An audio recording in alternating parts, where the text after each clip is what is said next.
નવસારીથી સમાચાર રખડતા ઢોર સાથે અકસ્માતના સીસીટીવી રખડતા ઢોર સાથે બાઇક ચાલક અથડાયો હતો। શહેરના છાપરાથી મોગાર જતા માર્ગ ઉપર રખડતા ઢોર સાથે બાઇક ચાલક અથડાયો હતો। અકસ્માતના સીસીટીવી ફૂટેજ સામે આવ્યા છે। રાત્રિ સમયે સ્ટ્રીટ લાઇટના અભાવે અચાનક રખડતો પશુ આવી જતા બાઇક ચાલકને નડ્યો હતો અકસ્માતમાં યુવકનું હોસ્પિટલમાં સારવાર દરમિયાન મોત થયું છે।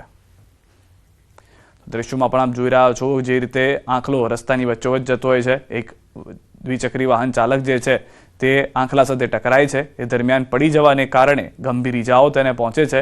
બાઇકની પણ રફતાર હતી અને ઓચિંતો આંખલો વચ્ચે આવી જવાને કારણે આ અકસ્માત સર્જાયો, જેમાં સારવાર દરમિયાન બાઇક ચાલકનું મૃત્યુ થયું છે।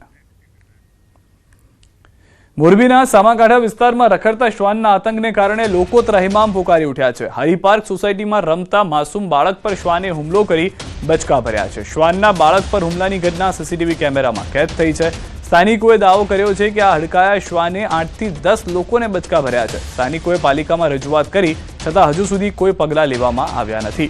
તો બીજી તરફ મનપાન અધિકારીએ સ્વીકાર્યું કે રખડતા શ્વાનને પકડવા માટે હાલ કોઈ વ્યવસ્થા નથી, પરંતુ શ્વાનો માટે શેલ્ટર હોમ બનાવવાની કામગીરી ટેન્ડર સ્ટેજ પર છે અને બાદમાં જરૂરી પ્રક્રિયા હાથ ધરી ખસીકરણ, વેક્સિનેશન સહિતની કામગીરી કરવામાં આવશે।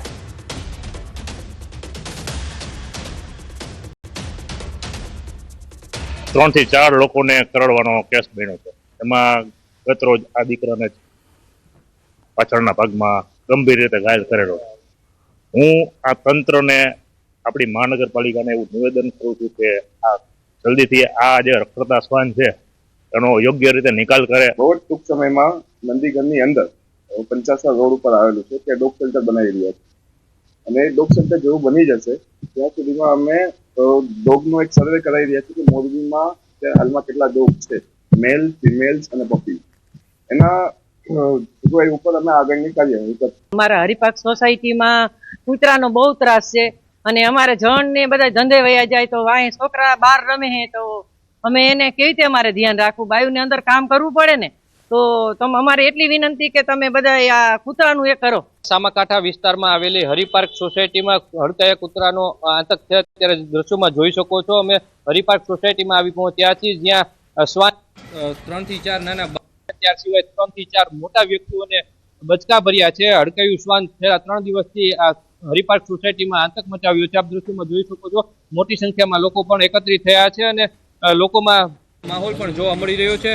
શ્વાનને લઈને મહાનગરપાલિકાની ટીમ દ્વારા હજી સુધી કોઈ કાર્યવાહી કરવામાં નથી આવી તેવું સ્થાનિકો કહી રહ્યા છે। કેમેરામેન સાથે રવિ ભડાણિયા, ન્યૂઝ 18 ગુજરાતી, મોરબી। વડોદરા જિલ્લાના ભાજપના 5 ધારાસભ્યોના લેટર બોમ્બથી હડકંપ મચી ગયો છે। વડાપ્રધાન નરેન્દ્ર મોદીની ગુજરાત મુલાકાત પહેલા જ લેટર બોમ્બથી શહેર અને જિલ્લાની રાજકીય હવામાં અચાનક ગરમાવો આવી ગયો છે। આશ્ચર્યજનક રીતે આ અસંતોષ વિરોધ પક્ષ તરફથી નહીં પરંતુ સત્તાધારી ભાજપના ધારાસભ્યો તરફથી સામે આવ્યો છે।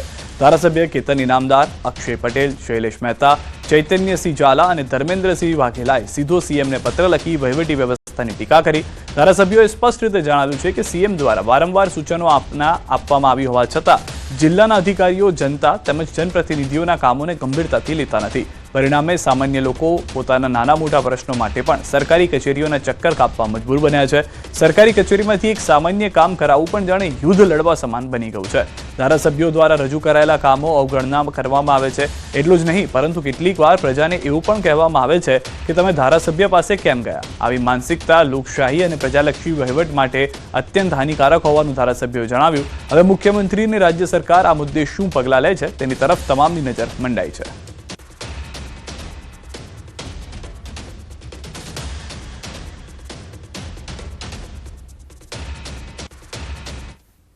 જ્યારે ત્યારે વ્યક્તિગત અધિકારી પોતે જાતે જ કરતા હરતા છે, પોતે જ સક્ષમ છે અને એક ધારે તો સાચાનું ખોટું પણ કરી શકે છે અને ખોટાનું સાચું પણ કરી શકે છે। અને બીજી એક વાત તમને કહું કે સામાન્ય નાગરિક જ્યારે આ પરિસ્થિતિમાંથી પાસ થતો, જ્યારે અમે જનપ્રતિનિધિ વેદના અમારી રજૂઆત ઉપર સુધી પહોંચાડતા હોય તો સામાન્ય નાગરિકની શું પરિસ્થિતિ હશે એ પણ ખાસ જોવાની હશે। એટલે હું તમને એટલું કહું છું કે ભાઈ આ જે એક જનપ્રતિનિધિનો નહીં પણ સામાન્ય નાગરિકનો અવાજ છે। અધિકારી સમયે મળવા જોઈએ।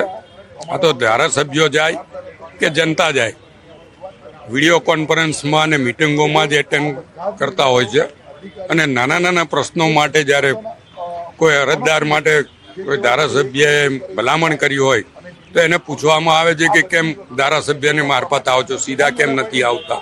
ધારાસભ્યો જ્યારે પ્રજાના પ્રશ્નોની રજૂઆત કરતા હોય ત્યારે અધિકારીઓ એ લોકોને એ રીતે ખખડાવે કે ભાઈ તમે પોલિટિકલ પ્રેશર કેમ કરાવો છો. તો પોલિટિકલ લોકોનું પ્રેશર તો ત્યારે આવે કે ભાઈ તમે કામ નથી કરતા. આવી અનેક વાતો છે કે જેના કારણે થઈને સરકારનું ધ્યાન દોરવું એ અમારા 5 ધારાસભ્યની ફરજમાં આવે છે અને અમે માનનીય મુખ્યમંત્રી સાહેબનું આ ધ્યાન દોર્યું છે.